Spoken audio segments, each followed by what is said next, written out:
Ok. Allez, bonjour à tous. On est parti. Donc sur une vidéo cette fois-ci qui va être centrée sur l'utilisation donc du Charleston principalement. Ok. Donc on va voir deux manières d'utiliser cet élément de batterie. Ok. Qui a la particularité donc de pouvoir être joué avec la baguette, donc comme une cymbale, ou alors, bon, là malheureusement avec l'angle de caméra on va pas voir, mais avec le pied en fait, tout simplement en appuyant sur la pédale donc de Charleston, ok, comme une pédale de grosse caisse. Bien sûr, il ne faut pas oublier de régler son Charleston, d'accord, sinon si on ne vient pas serrer en fait, il ne se passe rien, il y a juste la tige qui descend. Donc il faut penser à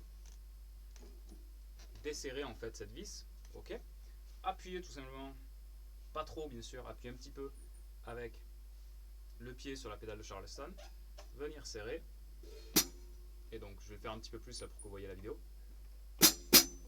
Et donc naturellement, là le charlet est réglé. Ok.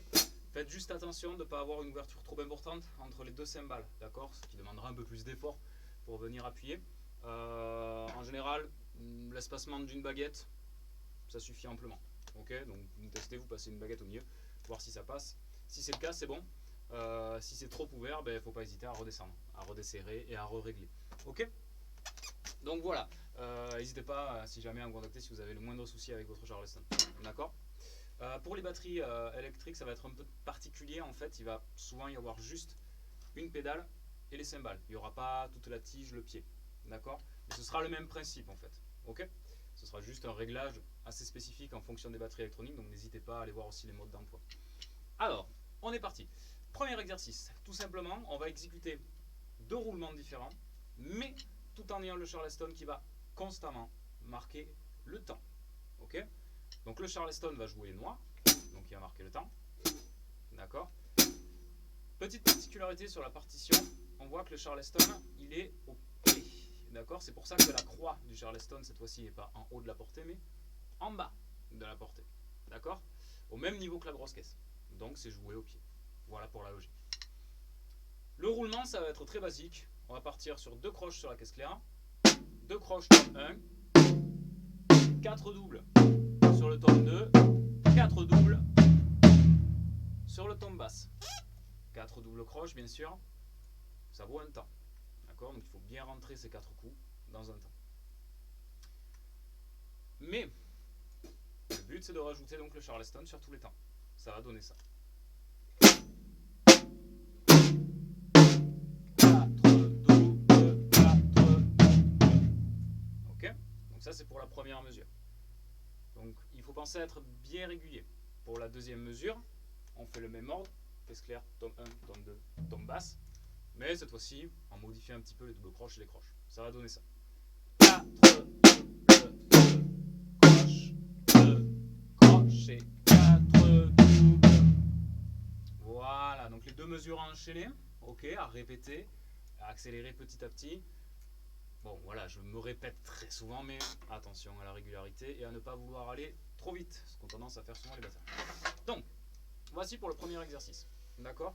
Rien de compliqué, mais ça s'adresse déjà à des personnes qui ont l'habitude un petit peu plus de gérer la batterie. D'accord. C'est-à-dire les gens qui sont déjà à l'aise avec le fait de jouer caisse claire, grosse caisse, Charleston, et donc là, d'utiliser le Charleston avec le pied gauche, ok, ou le pied droit pour les gauchers, bien sûr. Alors, on va passer donc maintenant au deuxième exercice. Tac. Voilà. Donc cette fois-ci, exercice numéro 2, on va utiliser le Charleston, mais dans un rythme, enfin dans un pattern. Donc c'est-à-dire que là, on va utiliser le pied, mais aussi le fait de frapper avec la baguette. Tac. Deux mesures, hein. Ok. C'est le même rythme, mais c'est juste que le Charleston, l'ouverture de Charleston change en fonction de la mesure. D'accord. Comment reconnaître cette ouverture de Charleston? Tout simplement par la petite croix qui est entourée d'un cercle. Ça signifie qu'il y a ouverture de Charleston. Comment le faire maintenant? Eh bien, c'est très simple. On va venir frapper, ok, et en même temps de frapper le Charleston, on va relâcher avec le pied pour faire l'ouverture. Ça va donner ça. Ok, mais bon, on va pas laisser ouvert tout le temps. Donc, il faut refermer ce charleston. Et bien tout simplement, on le referme la croche suivante. Donc, quand on croise le cercle, on vient frapper et ouvrir le charleston. Et la prochaine croche, on vient refrapper et fermer avec le pied le charleston. D'accord? Ça doit avoir à peu près ce son-là. D'accord? Ça change en fonction des charlets, bien sûr. Donc, je vais jouer la première mesure déjà. D'accord? Donc, grosse caisse claire, toujours. Hein. Allez. Tac, hop. Et l'ouverture de charlet qui était tout à la fin. Tac. N'hésitez pas à conclure par la grosse caisse et le charleston de la mesure d'après. Je refais.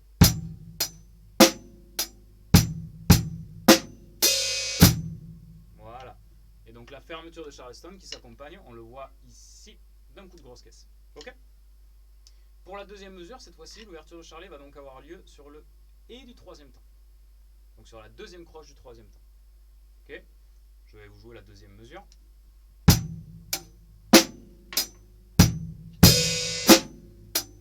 Tac. L'ouverture se fait avec la grosse caisse et la fermeture avec la caisse claire. D'accord? Donc en gros, là, on va taper avec la grosse caisse, faire l'ouverture de charlet en même temps et fermer en même temps que donner le coup de caisse claire. C'est un petit peu plus compliqué. Il faut être bien synchro. C'est normal qu'au début, pour ceux qui n'ont jamais testé l'ouverture de charleston, ce soit un peu compliqué. Pour ceux qui maîtrisent déjà, ça fait pas mal de le revoir. D'accord? Donc voici pour l'exercice numéro 2. Rien bien compliqué. Ok?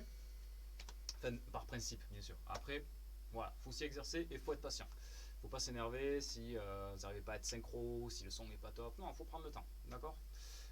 Et donc on termine par un troisième exercice. Tac. Le troisième exercice, tout simplement, on va, sur la première mesure, faire notre rythme avec l'ouverture de charleston à la fin. Et la deuxième mesure, un break. Mais sur ce break, alors c'est pas noté, mais j'aimerais que vous mettiez le charleston donc sur tous les temps. Ok? Donc par exemple, je vous joue déjà le rythme et la première mesure. Ok? Ça va donner ça.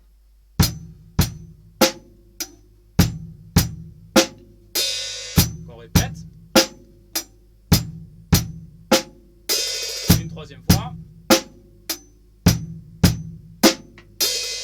Et là, en soi, on partirait sur le break. Alors, qu'est-ce que va donner le break?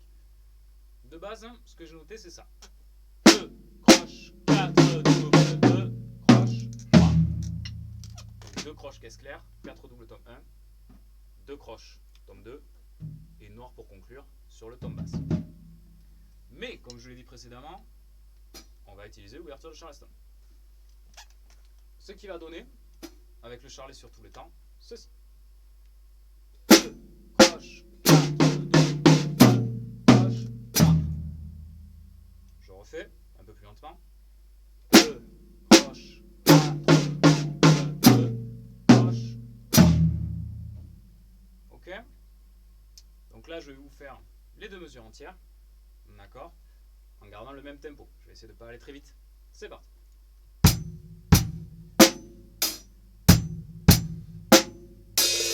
Deuxième fois.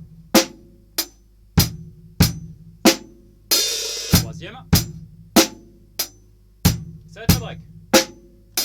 2 croches, 4 2 croches, arrêt. On pourrait reprendre. Donc il ne faut pas hésiter à répéter. C'est important de travailler aussi l'enchaînement avec le break qui est ici et le rythme qui est en première mesure. Ok? Donc voici pour travailler un petit peu le charleston. Ces exercices s'adressent à des gens qui ont déjà l'habitude d'utiliser charlet caisse claire grosse caisse. D'accord? Pour les niveaux un peu plus avancés, libre à vous de faire des révisions là-dessus. Et plutôt que de faire des breaks assez basiques, croche, double croche, noir, n'hésitez pas à faire appel aussi à des breaks qui utiliseront des formules rythmiques un peu plus poussées. Des croches pointées doubles, demi-soupir, quart de soupir, etc., etc. Le but, toujours, ça, je vous ai embêté pas mal en cours, c'est de respecter donc les 4 temps. D'accord? Voilà donc pour cette vidéo sur le charleston. Voilà, comme d'hab, je vais tâcher de régulièrement mettre des vidéos sur la page YouTube. N'hésitez pas si vous avez des questions à me contacter par mail, par téléphone. Et même si vous avez envie de jouer le jeu de la vidéo, de vous filmer aussi en train de faire l'exercice pour me faire un retour. Libre à vous de faire tout ça. Sur ce, je vous souhaite une bonne journée et à très